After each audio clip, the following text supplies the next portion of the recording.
Arrêtez immédiatement. Est-ce que c'est vous? Êtes-vous toujours sur le téléphone?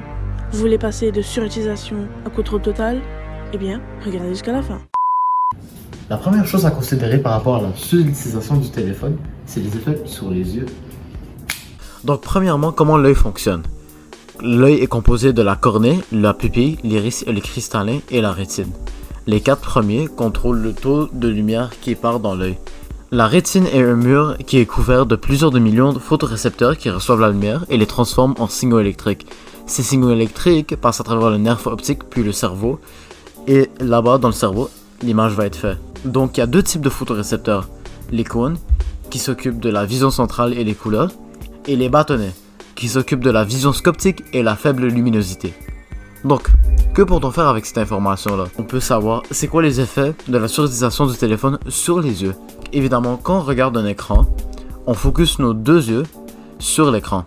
Le focus prolongé sur cet écran fatigue les 2 yeux et ils commencent à se distancer l'un de l'autre. Cela mène à la vision floue. La deuxième raison, c'est que quand tu regardes ton téléphone portable pour un temps prolongé sans perdre le focus, tu tentes de clignoter moins. Le but de clignoter, c'est de toujours rafraîchir les yeux pour s'assurer qu'ils ne sèchent pas. Si tu clignotes moins, ça sèche les yeux, et spécifiquement la cornée. Cela peut mener à les yeux secs. Le troisième effet, c'est la lumière bleue. Donc, la lumière bleue, c'est la lumière qui est constamment émise par les écrans. Lorsqu'on regarde cette lumière pendant un temps prolongé, on fatigue la rétine et donc les yeux.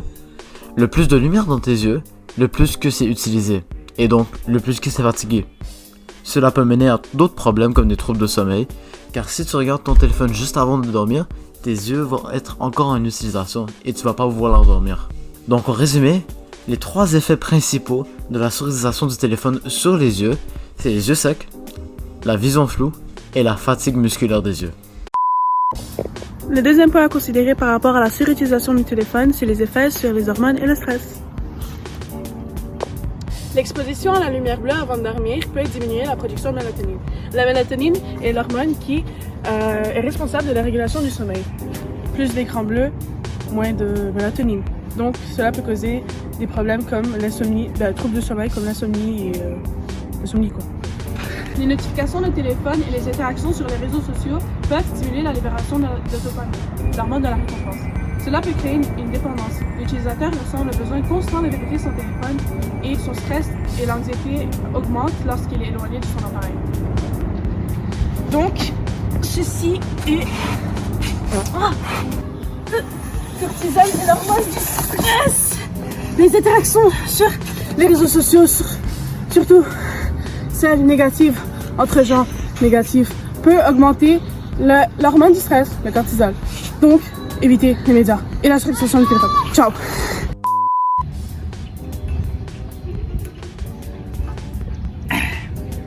Voici des façons d'implémenter le téléphone dans l'activité physique. L'activité physique permet de réduire notre temps d'écran et améliore la santé mentale en libérant des endorphines qui améliorent notre humeur et réduisent le stress. Elle permet aussi d'améliorer la qualité du sommeil qui contrecarre les effets négatifs des écrans. Le meilleur sport pour commencer serait la marche, car elle est très facile à implémenter dans notre quotidien et ne demande quasi aucun équipement. On peut aussi implémenter les appareils électroniques pour nous motiver à pratiquer du sport.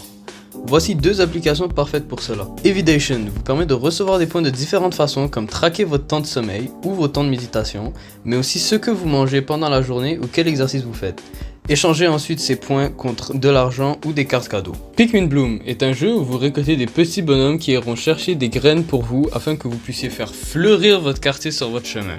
Alright, comment Pikmin t'a motivé à faire de l'activité physique?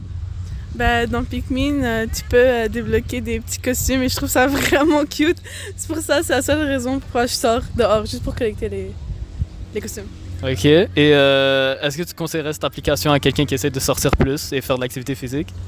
Absolument, il faut voir les costumes, c'est vraiment, vraiment cute.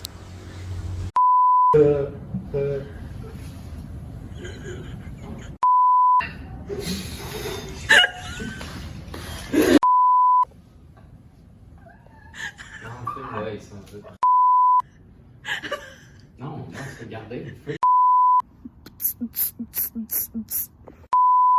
Et les médias, surtout les interactions Oh, négatives. mon cul me gratte! Les T'as des maillots! Mais ah